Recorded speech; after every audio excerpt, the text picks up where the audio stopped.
tak dibenarkan menggunakan first person. Walaupun tuan-tuan cakap ini fundamental golden rule in English.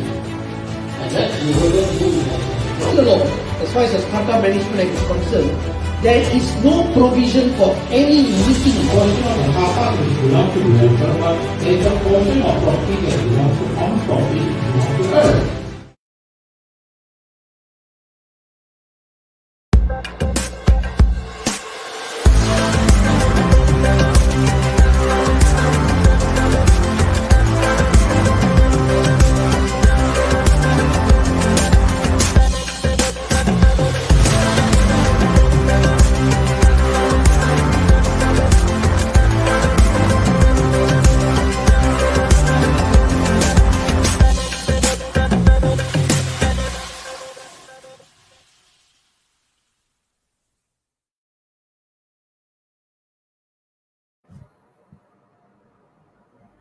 Selamat sejahtera hadirin sekalian.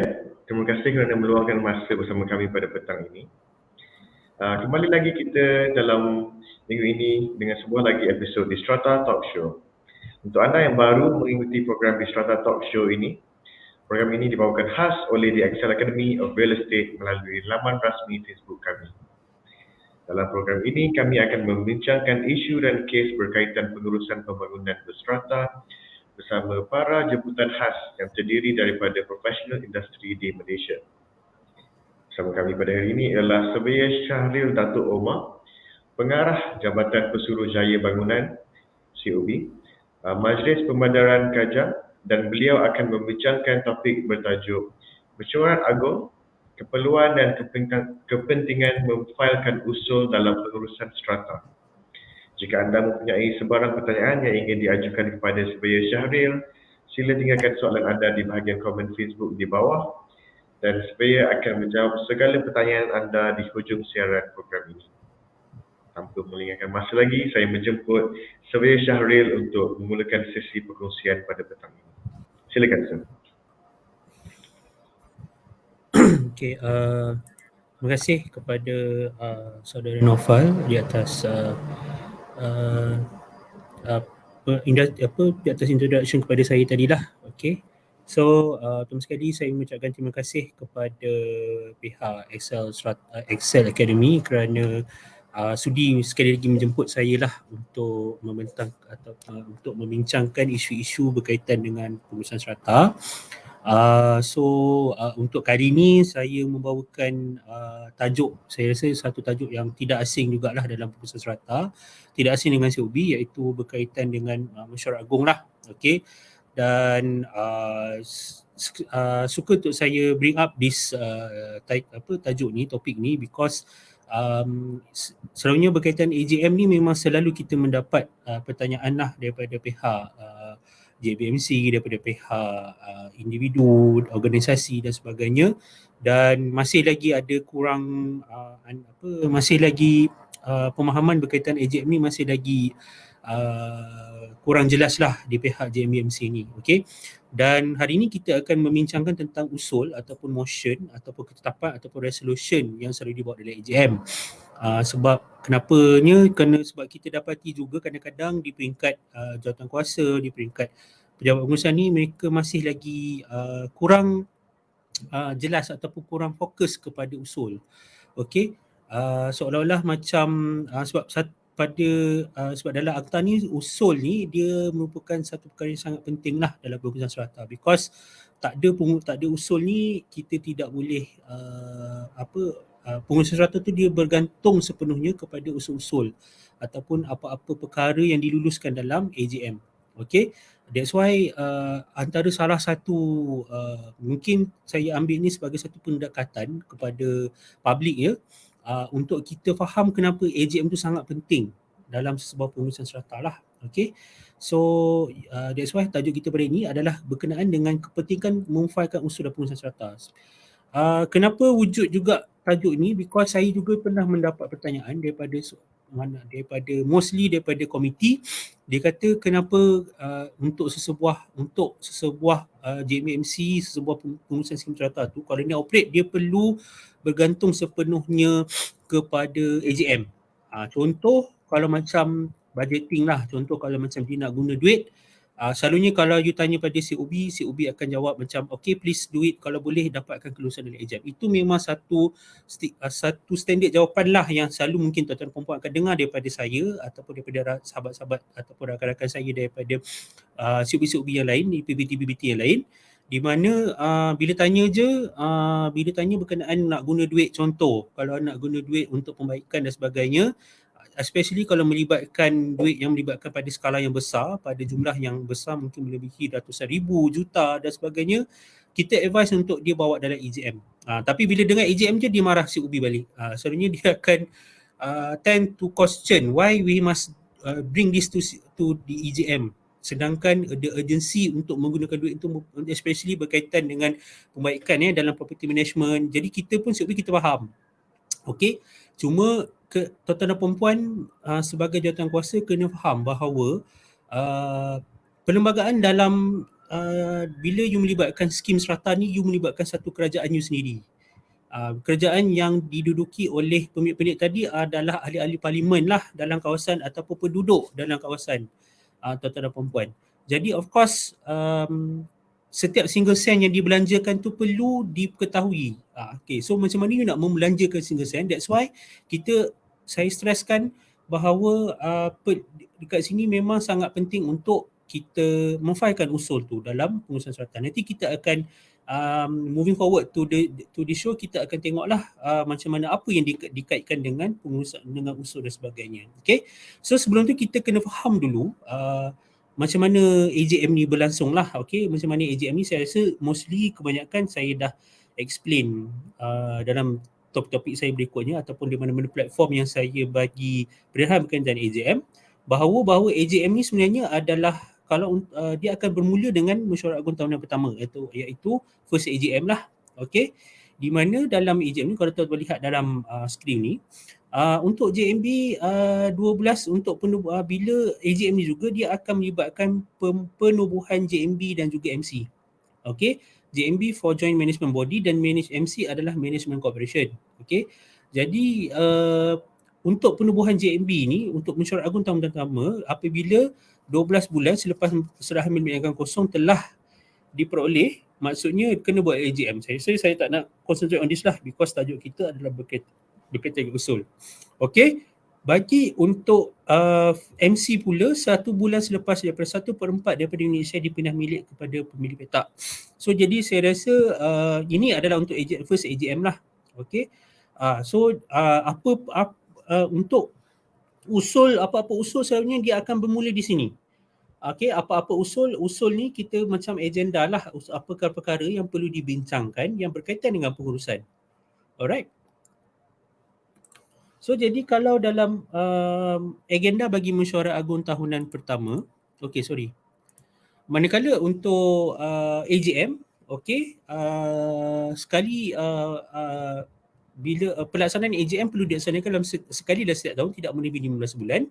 Ini bagi AGM bagi penurunan pengurusan dan juga Joint Management Body lah. Alright, so maksudnya kat sini untuk AGM ni sebenarnya setiap tahun kena buat. Apabila kita dah tubuh JMB, tubuh MC, bermulalah pengurusan strata tersebut dan dia perlu disusuli dengan AGM pada setiap tahun yang tidak melebihi 15 bulan. Ini adalah merujuk kepada peruntukan di bawah peringkat 10/2 di bawah jadual kedua atau 757. Alright, manakala untuk EGM, Extraordinary General Meeting, dia kena buat secepat mungkin selepas menerima rekuisisi ataupun arahan daripada COB, namun pengurusan boleh pada bila-bila masa memanggil EGM.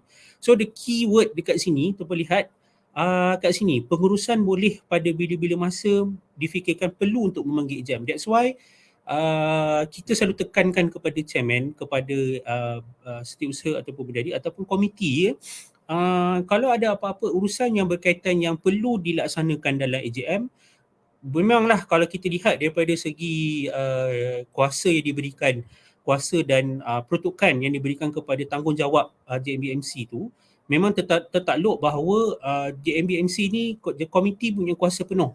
Okey, tapi kena faham bahawa bila berkuasa penuh tu bukanlah bererti you boleh sesuka hati. Maksudnya kalau you nak contoh kalau you nak laksanakan you nak buat satu rule yang mengata yang you nak kuatkan satu rule yang baru, tapi you kata kita ada kuasa, so tak boleh. Dia sebenarnya ada prosedur dia yang you perlu buat. That's why usul comes in lah. Yang paling ketarik, yang soalan yang saya selalu dapat lah daripada JMBMC ni, apabila dia nak guna duit tu untuk certain project. Contoh yang saya selalu lihat adalah pembaikan lift. Ini memang selalu yang kita dapat pertanyaan. Kalau lift tu rosak, macam mana kita nak baiki, dan melibatkan kos yang sangat besar lah. Okay, memang kalau kita lihat daripada segi, kalau you nak cepat benda tu, you kena go for AGM. Kalau AGM pun kena buat at least 6 weeks kan, so mengambil masa. Tapi you kena faham bahawa kewangan you tak boleh sewenang-wenangnya. Bukanlah nak bererti you tak boleh guna, you boleh pakai, tapi kalau boleh seboleh-bolehnya you buat satu usul lah. That's why pentingnya untuk you buat usul. Dan selalunya kalau sesebuah pengurusan yang dia efisien, dia selalunya dia dah rangka dah apa yang dia buat, dan dia seboleh-bolehnya dia dapat dia lulus, dia cuba untuk dapat kelulusan tu pada AGM. Pada setiap AGM itulah yang you kena plan lah whatever apa orang kata, macam apa-apa perbelanjaan yang nak dibuat perlu dirancang untuk dibuat, kan. Itulah maksudnya keefisienannya dia tu di kat situ. Alright. So that's why sangat penting lah sebenarnya untuk you mendapatkan kelulusan usul ni dalam AGM. Okay. So that's why kalau kita lihat agenda bagi Mesyuarat Agung tahunan pertama, okay, kita lihat dekat sini menentukan bilangan dan melantik jawatan kuasa, menimbangkan belanjawan tahunan. Okay. So that's why ini adalah usul-usul agenda ni adalah selalunya usul-usul yang perlu dibawa di dalam Mesyuarat Agung. Okay, so bila kita tengok agenda ni sebenarnya dia berkait dengan usul lah. So inilah sepatutnya yang dibawa. Kan, kalau kita lihat kat sini, menentukan jumlah charge, menentukan kadar bunga, okay, insurance, atau menimbangkan accountability. So ini adalah perkara-perkara yang perlu diambil kira. So that's why sebagai seorang jawatankuasa, kalau jawatankuasa tu once you dah dilantik ni jawatankuasa, you kena ambil tahu dah macam mana pengurusan tu, perbelanjaan, operasi dan sebagainya, kan. Bukan semata-mata you nak kuat-kuasakan undang-undang, sebab ada setengah jawatankuasa ni dia boleh jadi je dia utamakan undang-undang dulu.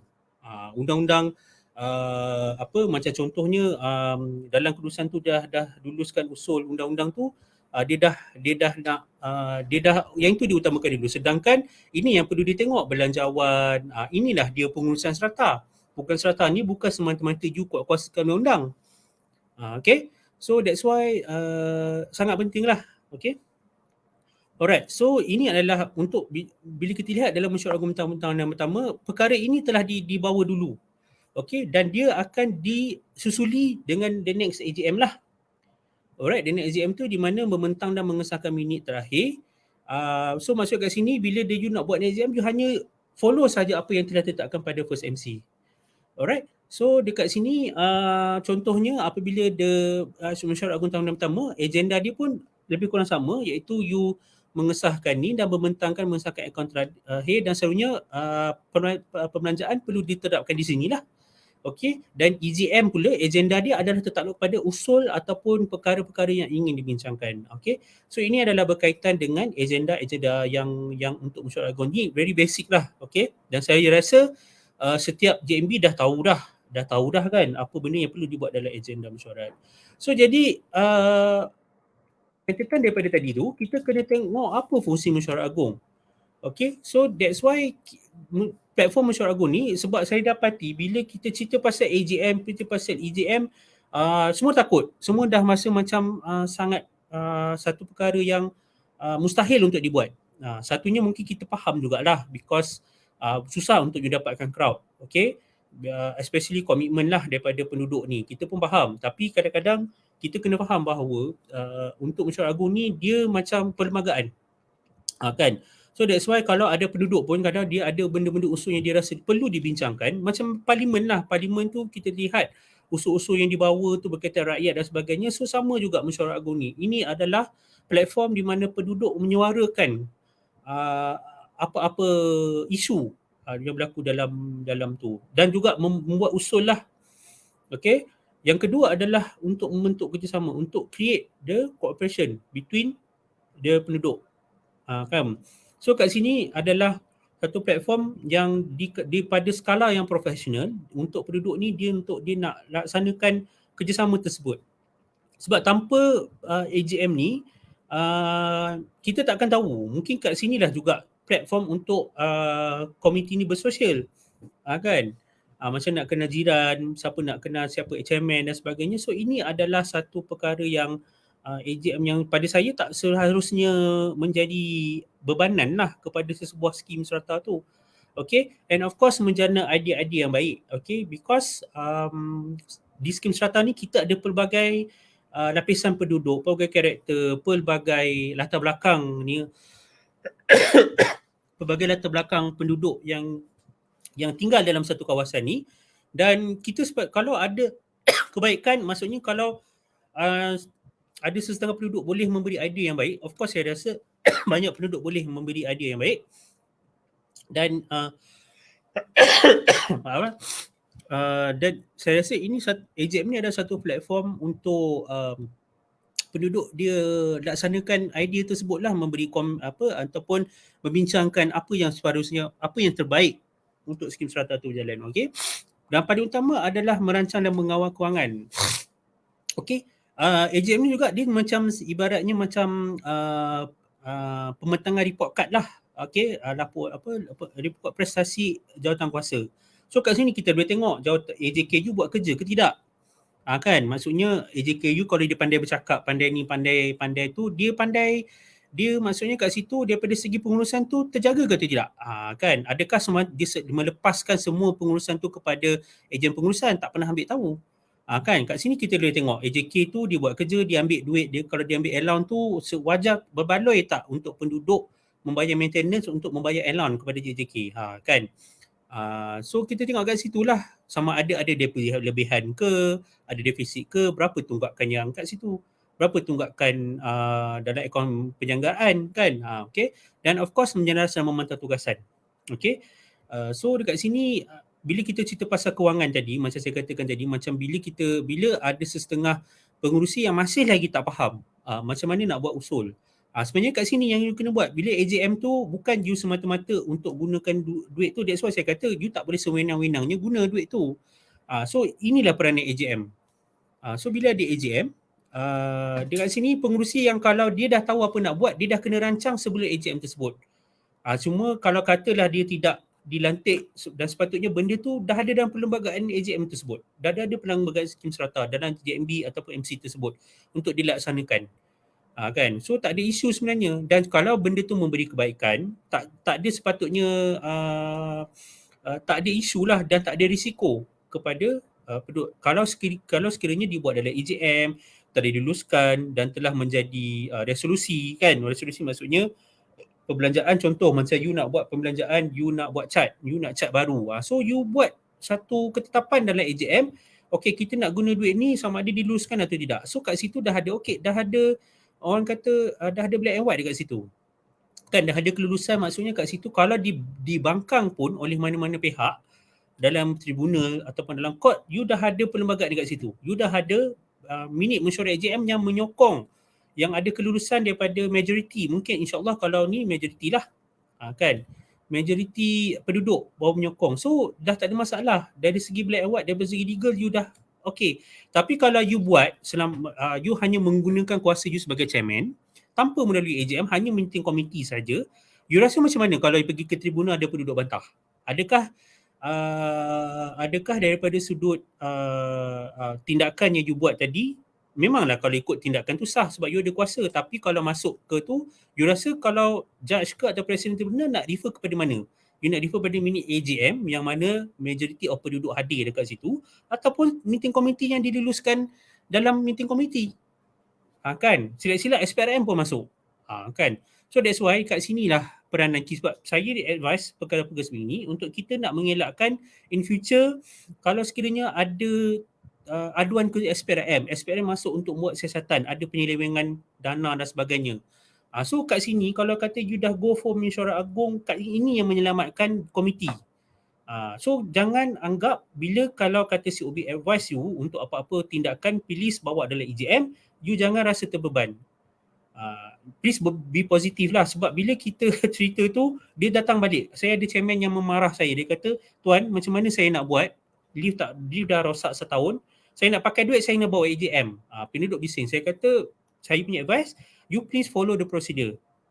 You nak buat tak ada masalah, tapi kalau you follow the procedure, in case it was brought up, sebab kita tak tahu bila kita dalam skim strata ni, kita tak boleh anggap bahawa semua penduduk akan sokong kita. Kan, kita tak boleh anggap bahawa semua penduduk suka kita jadi chairman. Ada penduduk yang tak suka, ada penduduk yang once you jadi chairman, dia dah buka black book, dia catat apa yang you buat. Dah macam malaikat kan. So that's why itulah pentingnya fungsi mesyuarat agung tersebut untuk menyelamatkan sebenarnya komiti tersebut. Okay. Dan kalau kita lihat dalam dekat sini, untuk ketetapan ni, resolution, bila kita cerita pasal usul, ada 4 jenis ketetapan, iaitu ketetapan biasa, ketetapan khas, ketetapan sebulat suara dan komprehensif. Okey. Ketetapan biasa ni adalah ketetapan yang biasa, iaitu majoriti pun berdasarkan majoriti undi yang dibuang, dan hanya berdasarkan notis 14 hari. Ini adalah berkaitan yang perkara yang tidak kritikal lah, seperti lantikan jawatan kuasa, okey, menimbangkan untuk akaun berodit, okey, untuk isu-isu berkaitan isu-isu berkaitan perbelanjaan. So ini adalah berkaitan dengan notis biasa. Manakala untuk khas ni, dia ada, nanti saya akan explain daripada segi khas ni apa yang perlu dibuat lah. Okey, di mana ketetapan khas atau special resolution, notis dia perlu dikeluarkan dalam 21 hari, dan majority adalah daripada 3/4 daripada undi yang dibuang. Okey, dan ini adalah untuk special resolution lah. Manakala untuk sebulat suara diputuskan oleh tiap-tiap undi yang dibuat. Okey, notisnya 21 hari. Manakala komprehensif adalah 2/3 daripada aggregate unit share. Maksudnya untuk dapatkan komprehensif perlu dapat share aggregate 2/3 lah daripada majority share dalam kawasan tersebut, dalam unit share strata tersebut. Okey, cuma yang kebiasaan, the practice yang biasa orang gunakan adalah special resolution dan biasalah. Sebulat suara ni jarang lagi lah, melainkan kalau ada isu berkaitan sub MC, okey, penamatan skim, tu baru yang 2 di bawah ni, iaitu sebulat suara dan komprehensif ni digunakan. Okey. So kalau ketetapan khas ni, apa maksud ketetapan khas? Iaitu dia merupakan satu ketetapan yang diluluskan dalam mesyuarat agung yang diadakan sewajarnya pada mengenai notis sekurang-kurangnya 21 hari, dan diputuskan oleh satu majoriti yang tidak kurang daripada 3/4 daripada unit yang sah yang dibuat dalam mesyuarat agung itu secara mengangkat tangan, atau sekiranya suatu pengundian dituntut dan diambil satu majoriti yang terdiri yang tidak kurang daripada 3/4 undi. Alright. So ini adalah selalunya yang berkaitan khas. Saya akan tunjuk apa yang melibatkan ketetapan khas. Dia macam undang-undang kecil, undang-undang kecil, charge penyelenggaraan apa semua tu, dia memerlukan ketetapan khas. Alright. Manakala ketetapan komprehensif, suatu ketetapan yang dipertimbangkan dalam suatu mesyuarat agung perbadanan pengurusan yang diadakan dengan sewajarnya yang mengenai notis sekurang-kurangnya 30 hari yang menyatakan ketetapan itu telah diberikan, dan pada akhir tempoh 60 hari selepas mesyuarat agung, jumlah unit share bagi petak itu dikira sebagai undi yang sah pada ketetapan itu adalah sekurang-kurangnya 2/3 daripada share aggregate. Ini untuk komprehensif. Okey, manakala untuk sebulat suara, ketetapan yang diluluskan dalam satu mesyuarat agung yang diadakan sewajarnya mengikos notis kurang-kurangnya 21 hari dan diputuskan oleh tiap-tiap undi yang sah yang dibuat pada secara mengangkat tangan atau sekiranya pengundian dituntut. Alright. So yang ini maksudnya semua kena bersetuju. Maknanya sebulat suara lah. Alright. So perkara-perkara yang memerlukan usul ketetapan dalam AJM, okey, mengikut protokol atas lah. Okey. Sekiranya ada pembaharuan insurans, okey, ini memang memerlukan ketetapan lah. Alright. Undang-undang kecil, bila you nak laksanakan undang-undang dan sebagainya, perlu mendapat ketetapan dalam mesyuarat agung. Dan notisnya perlu 21 hari. Alright. Dan juga isu berkaitan dengan penentuan pindaan cas penyelenggaraan. Okey, ini pun satu perkara yang perlu dibawa dalam mesyuarat agung. Maksudnya kalau you ada nak buat pindaan, nak kurangkan cas ataupun naikkan apa semua, dia perlu ada ketetapan. perlu dibuat ketetapan dan ketetapan khas lah. Okey, perbelanjaan of course, dan ini memang tidak diperuntukkan dalam akta, tetapi selalunya kita advise kalau boleh, macam saya katakan tadi, kalau sekiranya komiti tu tersebut nak ada buat perancangan untuk membelanjakan duit, dia perlu rancangkan bajet tu dan dapatkan usul. Adanya usul-usul tu perlu diluluskan dahulu. You tak boleh semena-menanya buat. Dan kalau perlu buat juga, kalau boleh kita sebolehnya kalau you buat dan please motion dalam AGM ataupun EGM. Ada juga cases di mana daripada segi urgency tu di pihak JMB ni dia perlu laksanakan segera, kita faham, tapi sering kita advise please bring benda tu bawa dalam AGM dan bincang semulalah untuk mengelakkan sebarang pertikaian ataupun bantahan daripada penduduk. Sebab kadang-kadang penduduk ni dia bila kita dilihat benda yang tak kena di mata dia, dia mula bising. Dia mula buat aduan dan dia mula duduk tak senang duduk sebab dia rasa duit dia dah digunakan untuk perkara yang tidak bermanfaat lah. So kena that's why kita kalau boleh, kalau you dah laksanakan dah belanja sebelanja ni, mohon dapatkan pelulusan semula dalam ni. You maksudnya you buat dululah, okay? So the risk is there lah, kan? Okay? Alright. So kepentingan ketetapan usul ni yang pertama adalah of course kita nak mewujudkan demokrasi dan pengurusan serata. Kan, sebagaimana kita orang kata kita selalu fight for democracy in the parliament, of course kita kena mula dulu dalam kita punya AGM lah. Kita ke dalam segi serata ni kena mula dengan AGM dulu. Kan? That's why kita ni kalau boleh, bila you amalkan demokrasi, saya rasa kalau you demokrasi ni of course melibatkan satu situasi yang maksudnya you tak ada sorok something. Demokrasi dan juga daripada segi transparansi tu. Kan? So bila you wujudkan transparansi tersebut, selalunya you ada transparansi, you bincang dalam AGM, orang akan percaya pada you. Kan, dia akan mewujudkan satu kepercayaan juga kepada komiti tu. Maksudnya maksudnya penduduk akan rasa hak mereka adalah dipentingkan oleh komiti tersebut. That's why sangat penting lah. Okay. Yang kedua adalah menjamin sesebuah pengurusan serata, menjamin kekuatan lah, kan.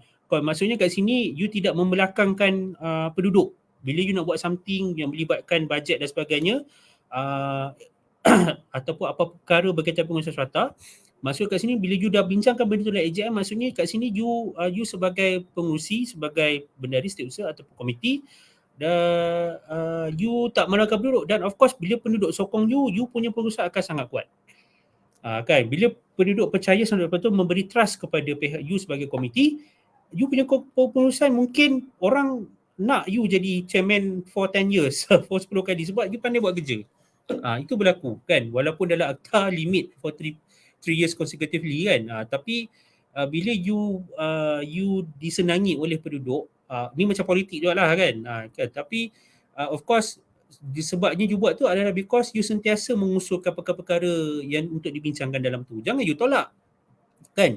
Dan yang ketiga adalah ketetapan yang diluluskan adalah bertulis dalam muktamad. Macam saya katakan tadi, apa-apa yang diluluskan dia dah kira black and white. Dah bila black and white, so in case of dia kalau kata ada pertikaian, maksudnya ada penduduk nak membantah sesuatu usul tu, dia bawa kepada tribunal. Dan selalunya kita advise kepada penduduk, kalau dia tak puas hati pergi kepada tribunal, because dah diluluskan. COB pun tiada kuasa untuk menghalang ataupun membatalkan satu ketetapan dalam AGM, melainkan kalau AGM tu berjalan tak ikut pada prosedur. So kena faham. So banyak penduduk yang tak faham apabila diingat satu usul yang diluluskan tu boleh disemena-menanya dibatalkan ataupun di null and void oleh COB.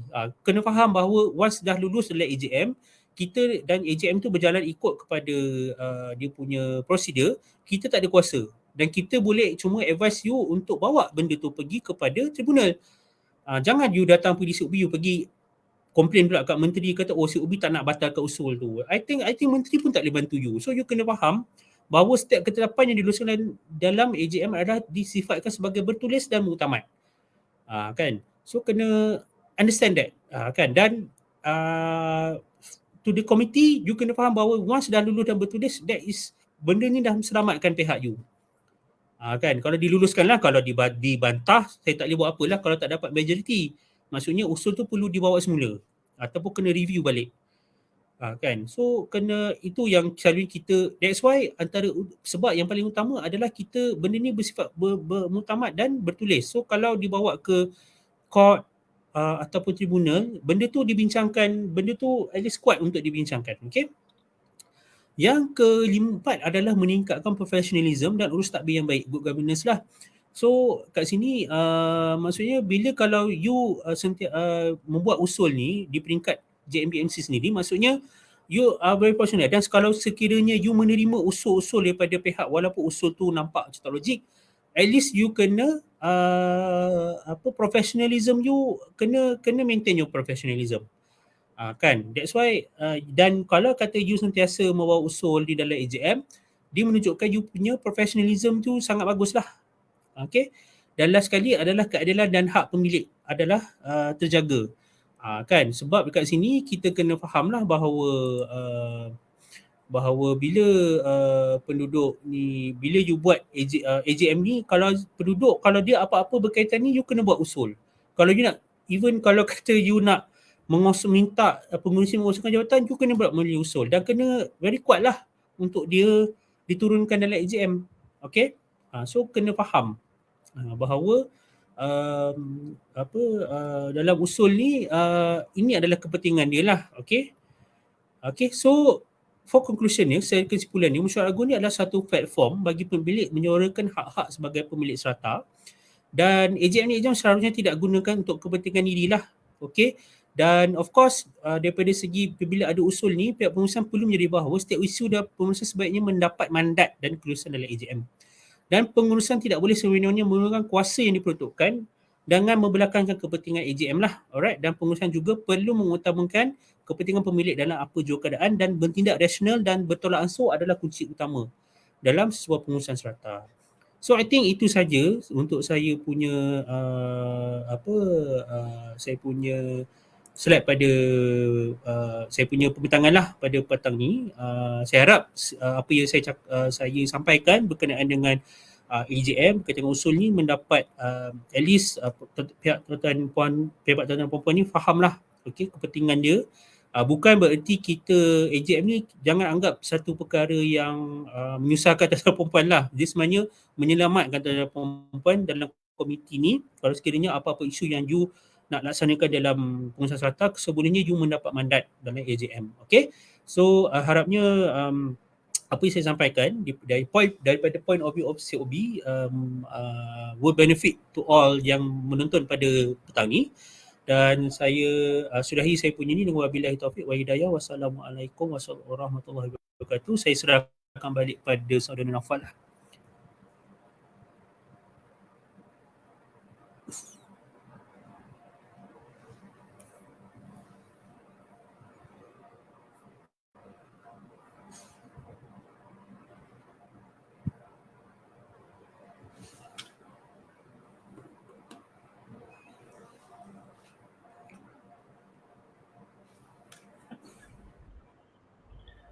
Terima kasih sebenarnya kepada untuk perkongsian sebentar tadi. Kini kita akan beralih kepada sesi soal jawab di mana surveyor akan menjawab sebarang soalan anda untuk topik pada hari ini. So, untuk soalan pertama, kita ada soalan daripada Miss Mizadi. Semasa mesyuarat agung pertama, bolehkah pengundian dibuat menggunakan pengundian bertulis sekiranya terdapat permintaan daripada pemilik untuk berbuat demikian? Okey, untuk soalan ni, dia sebenarnya untuk pengundian ni, dia kena tetapkan di awal mesyuarat agung. Okey, sama ada you nak go, mungkin pengundian bertulis adalah bermaksudnya untuk poll lah, ataupun undian secara voting lah. Okay, voting tu maksudnya undi macam kita undi SPR lah. Alright. So sebenarnya boleh, tak ada masalah.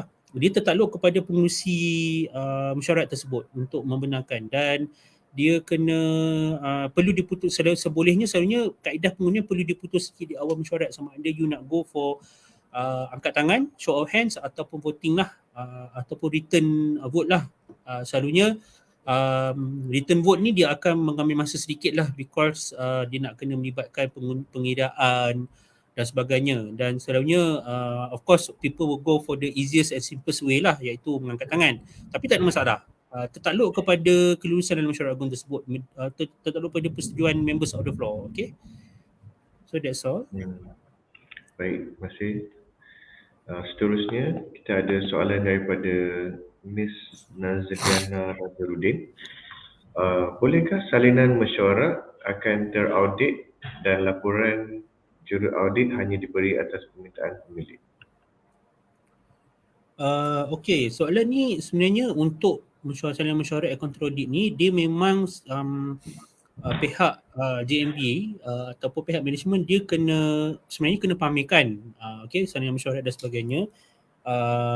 Laporan juru audit ni semua dia perlu dipaparkan ataupun dipaparkan di papan kenyataan ataupun perlu diserahkan ke salinan lah kepada setiap pemilik.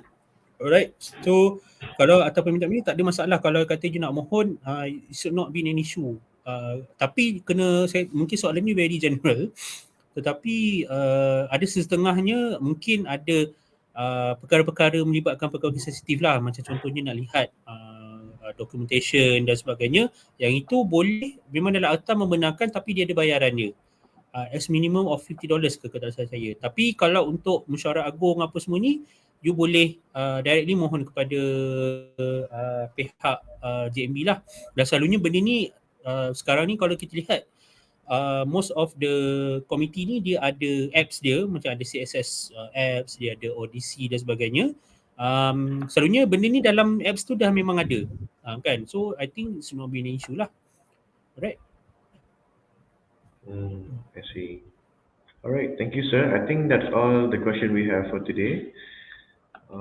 Let me see. Oh, okay, ada satu lagi. Kita ada soalan daripada Encik Put Tamizi.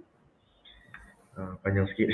MC telah ditubuhkan oleh pemaju, tetapi setiap kali mesyuarat agung diadakan, penduduk boikot atau protes dan tiada ahli petak yang mahu menjadi ahli majlis, which is committee member.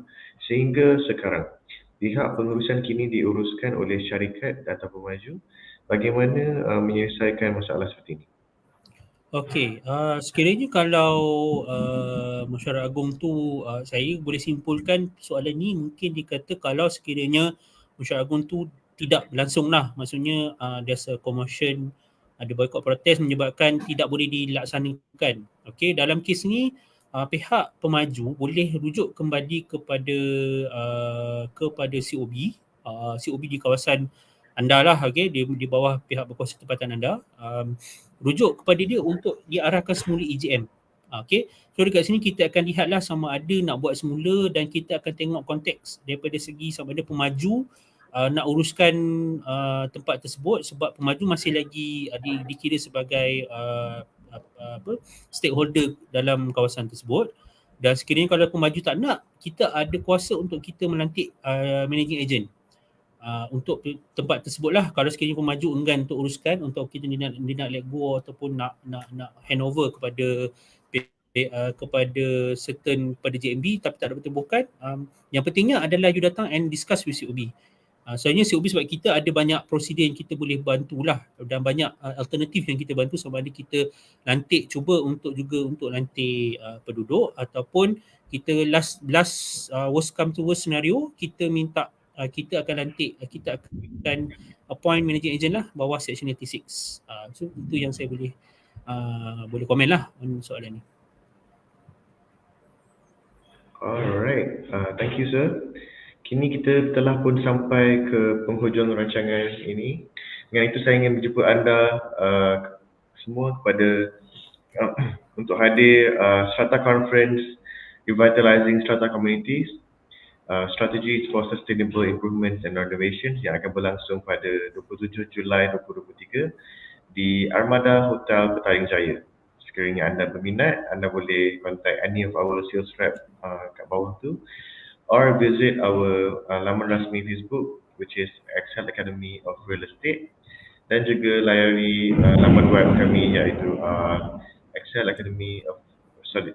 realestate.excelacademy.my. Sekali lagi saya ingin mengucapkan terima kasih kepada Surveyor Syahril untuk perkongsian seperti tadi dan untuk menjawab semua soalan anda. Terima kasih juga kepada para peserta kerana sudi bersama kami pada hari ini. Kami berharap untuk bersama anda semua lagi pada episod yang akan datang. Terima kasih. Thank you, Mr. Syarian. Thank you.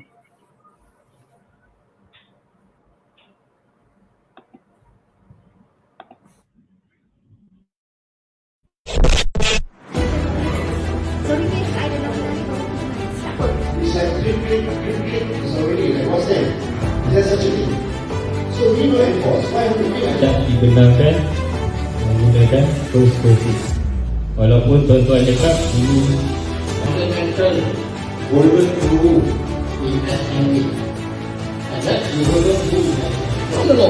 As far as the Strata Management Act is concerned, there is no provision for any meeting. Portion of the harta which belongs to developer, but there is a portion of property that belongs to on property belongs to earth.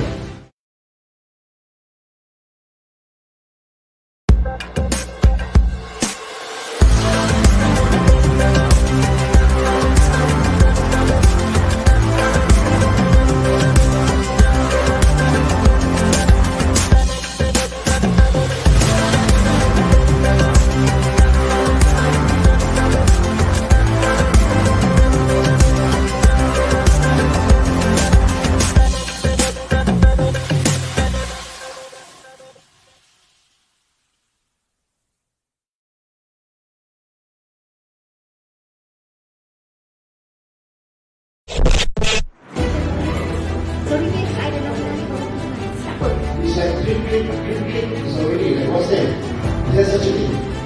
So we know enforce. Why would we like tak dibenarkan menggunakan closed curfew. Walaupun tuan-tuan cakap ini Fundamental golden rule?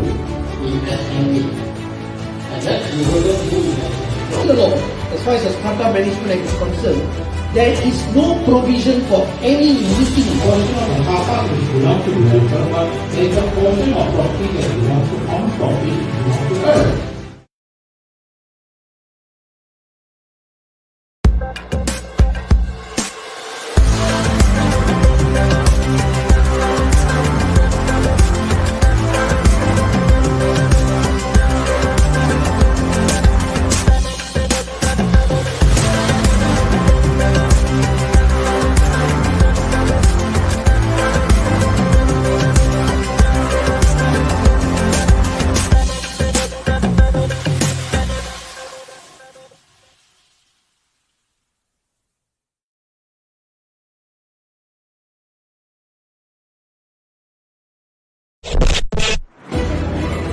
Sorry miss, I don't know siapa. We said drip is already like what's that? Is there such a thing? So we know enforce. Why would we like tak dibenarkan menggunakan closed curfew. Walaupun tuan-tuan cakap ini Fundamental golden rule? ESME. And that's the golden rule. No, no, no. As far as the Strata Management Act is concerned, there is no provision for any meeting. Portion of the harta which belongs to developer, but there is a portion of property that belongs to on property belongs to earth.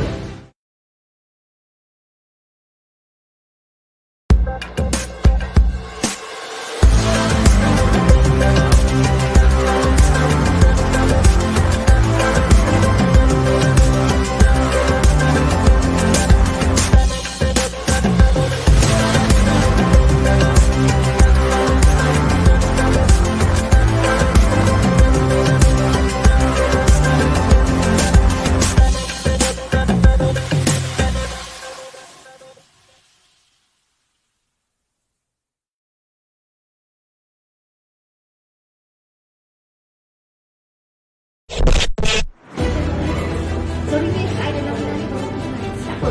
We said drip is already like what's that? Is there such a thing? So we know enforce. Why would we like tak dibenarkan menggunakan closed curfew. Walaupun tuan-tuan cakap ini Fundamental golden rule? ESME. And that's the golden rule. No, no, no. As far as the Strata Management Act is concerned, there is no provision for any meeting. Portion of the harta which belongs to developer, but there is a portion of property that belongs to on property belongs to earth.